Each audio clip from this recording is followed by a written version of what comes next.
Buenos días, soy el doctor Joaquín García Juárez, soy cirujano ortopedista y traumatólogo. ¿Cómo están? Muy buenos días a toda la comunidad médica. Soy Carlos Moctezuma y soy capacitador de implantes ortopédicos. El día de hoy vamos a hablar de una de las cirugías que cada día toma más auge, cada vez es más frecuente, ya que los pacientes todos los días van solicitando consulta y atención por la presencia del desgaste de las articulaciones. Esto es producto de los años y de la actividad. Sabemos que nuestros pacientes adultos mayores cada vez tienen mayor actividad. Esto es gracias a la sobrevida y a la sobrevida en buenas condiciones. Hoy tenemos pacientes mucho más longevos y que siguen activos físicamente. Por eso las articulaciones empiezan a presentar desgaste de las mismas. Además de que también se ocupan este tipo de cirugías en algunas secuelas de algunos traumas de la cadera, secuelas por fractura, secuelas por necrosis avascular, que quiere decir que la circulación en esa zona se murió y la cabeza dejó de tener una función. Hoy vamos a hablar de la prótesis de cadera. Bueno, vamos a hablar de los diferentes tipos de prótesis. ¿De qué dependen? Depende de la edad, la actividad, la calidad de hueso, el tipo de paciente. No todos los pacientes es una receta de cocina para colocar la misma prótesis. A grandes rasgos, vamos a conocer que son diferentes tipos de prótesis. Hay las de alta fricción y las de baja fricción. Las de alta fricción se les conoce a las que tienen un solo componente, el componente femoral, y que rozan contra el acetábulo. Esta fricción va a darle menos tiempo de sobrevida al acetábulo y van a requerir en algunos pacientes una revisión o una segunda cirugía. Este tipo de cirugías está mayormente indicada en pacientes ancianos, de edades avanzadas o con muy poca actividad, o pacientes que sus condiciones físicas no nos permitan una cirugía de mucho tiempo y que tenemos que resolverla en corto plazo.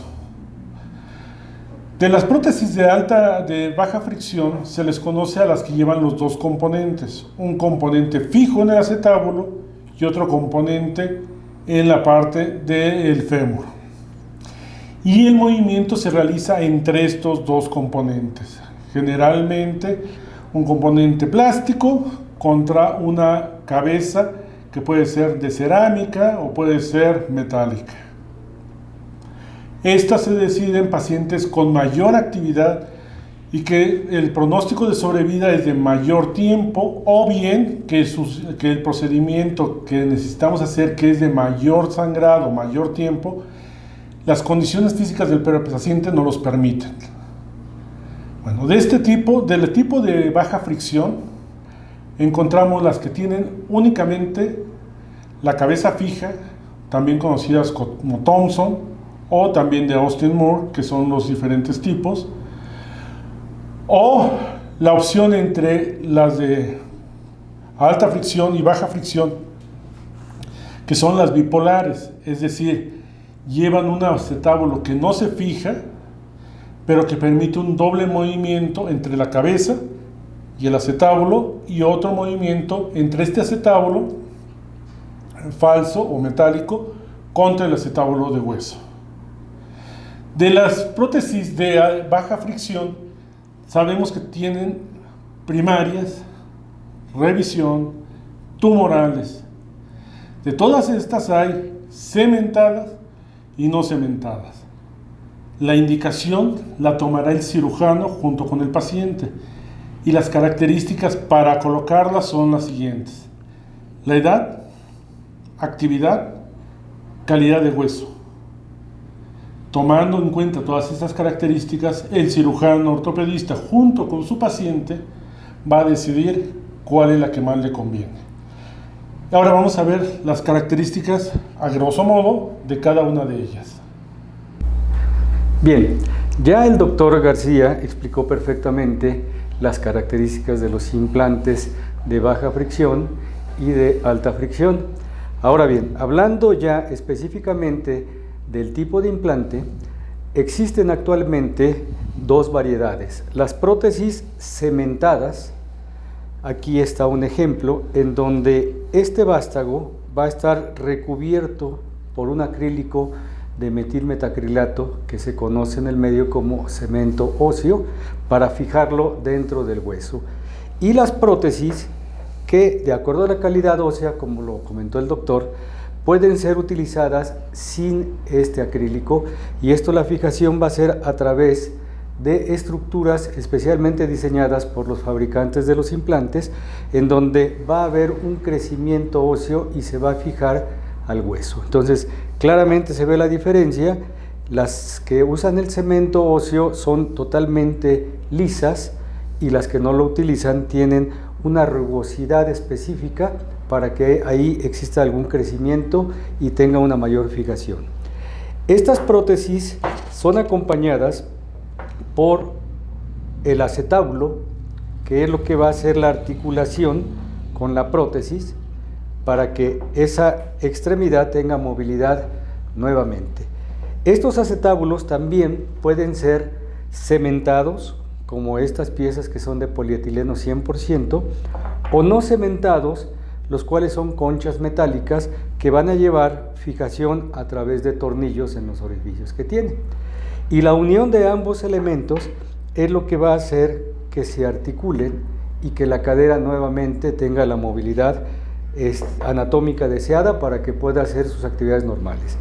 En cuanto a las prótesis que comentó el doctor, que hacen una articulación intermedia entre lo que es la parte interna del acetábulo y el fémur, es la bipolar, en donde esta parte puede ser semifija y tener una rotación específica, y el implante girar o rotar en forma inversa a como está haciendo el movimiento anatómico la cadera. Entonces aquí es donde hay menos fricción y también hay una movilidad mayor de acuerdo a las actividades del paciente. Entonces, estos son los implantes que utilizamos y que en conjunción con el médico y el paciente deciden escoger para hacer la rehabilitación de esta cadera. Bien, vamos a iniciar el trabajo de implantación del acetábulo. Para este efecto se va a ocupar una serie de fresas acetabulares de diferentes diámetros que progresivamente van creciendo hasta encontrar el diámetro adecuado del acetábulo. Usualmente, ya a través de una planeación preoperatoria junto con el médico, se establece la medida en base a radiografías y a plantillas de los productos, pero ya en el acto quirúrgico es donde realmente se encuentra el tamaño adecuado.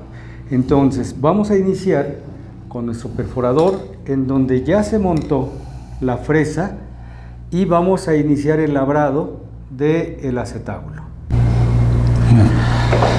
La indicación del fresado del acetábulo tiene varias ventajas. Quitamos todos los restos del cartílago para dejar un hueso sangrante y útil. Esto nos va a permitir, en el caso de las prótesis no cementadas, que se integre adecuadamente el componente metálico, y en el caso de las prótesis cementadas, la fijación entre el polietileno y el hueso. Empezamos con la más pequeña, que nos va a permitir orientarnos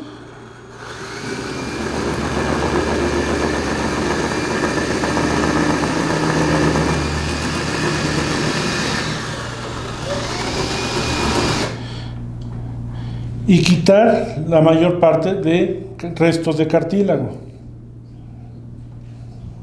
Bueno, ya estuvimos cambiando las fresas de diferentes tamaños. Ahorita vamos con la número 50. Lo que vemos es que esta cubre prácticamente la circunferencia, y lo único que nos va a hacer es darle una completa circunferencia lisa a todo el acetábulo y ayudarnos en la orientación de la misma. Esto nos va a permitir poner un acetábulo no cementado del 50. ¿Para qué? Para que entre a presión. La idea de la colocación de este acetábulo es ponerlo a presión para que después se integre con el hueso. ¿Cómo sabemos si ya es lo suficientemente fresado para que ya colocar el componente?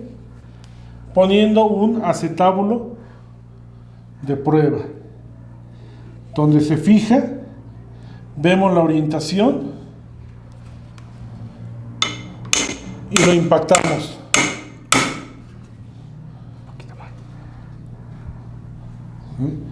Esto nos permite saber si este es el número adecuado. Tenemos que fresar más porque no se están manteniendo los bordes, o queda todavía muy flojo, o inclusive queda muy apretado y necesitaríamos cambiar de número. En este caso es el adecuado, el número 50. Bueno, ya colocado, ya fresado al número que necesitamos, colocamos nuestro componente acetabular que va fijo al hueso con el impactador, el cual lo vamos a dirigir con los orificios de los tornillos posterolaterales. Ya que decidimos cuál es, lo metimos con el impactador, y para dar la impactación final va a ser con esta pieza que nos va a proteger la parte interna de nuestro componente acetabular.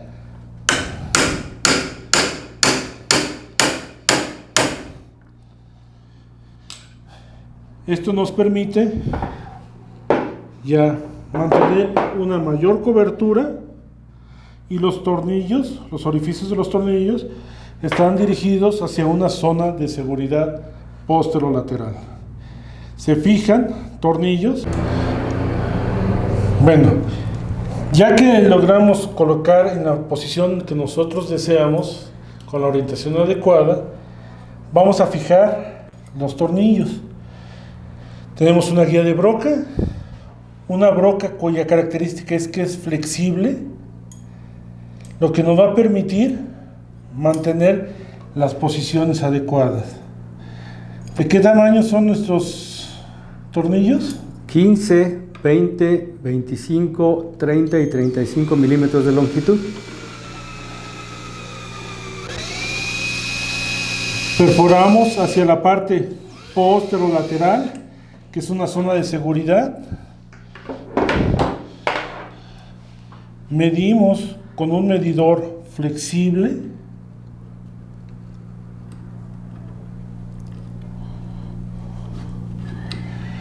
Vemos la longitud. 30 milímetros. Y vamos a colocarlo con un desarmador también flexible de ángulo múltiple, dejando ya fijo esta zona. Una vez ya fijo nuestro componente acetabular, vamos a colocar el inserto de plástico, el cual se coloca y se impacta para que entre también a presión.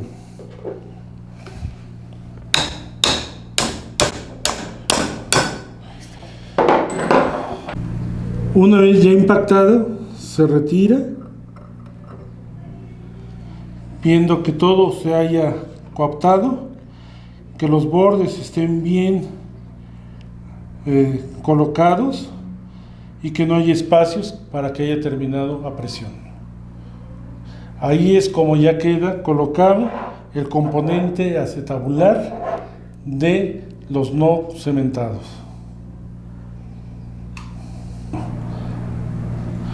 Bueno, en los pacientes que requerimos colocar un acetábulo cementado, vamos a fresar hasta el número correspondiente. En este caso vamos a fresar hasta el número 50. Aquí vamos a ver varias características. Tenemos que hablar con nuestro proveedor para ver qué tipo de acetábulo nos va a dar. Algunos, para cementarlos, necesitamos fresar 2 milímetros más para dejar un manto homogéneo de cemento. En algunos otros, fresamos y ponemos el mismo número, ya viene calculado la cantidad de cemento y el desgaste que se va a dar. Como en este, vemos que tiene una serie de estrías y picos, que es donde se va a adherir el cemento junto con el acetábulo. En este caso, vemos que vamos a poner uno de ceja posterior. Hay de 0 grados, 5 grados y 10 grados para colocarlo posterolateral, lo que nos va a permitir dar una mayor estabilidad al componente para evitar las luxaciones.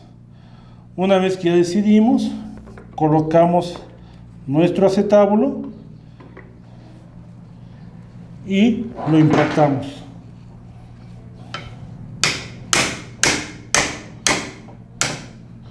Queda ya impactado, queda fijo ya con el cemento. Es importante quitar todo el detritus alrededor, porque a veces eso es lo que nos impide hacer una adecuada reducción. Bueno, agradecemos su atención a este taller y esperamos que sea de su agrado, esperamos que esta información les sea útil y cualquier duda estamos atentos para tratar de resolverlas. Soy el doctor Joaquín García Juárez, cirujano ortopedista y traumatólogo. Pues de igual manera, muchas gracias a toda la comunidad médica, especialmente de ortopedia y traumatología. Espero que para médicos ya hechos, para médicos que están empezando su carrera en trauma y ortopedia, así como técnicos y enfermeros, les sea de utilidad. Estamos para servirles. Mi nombre es Carlos Moctezuma y soy capacitador de implantes ortopédicos.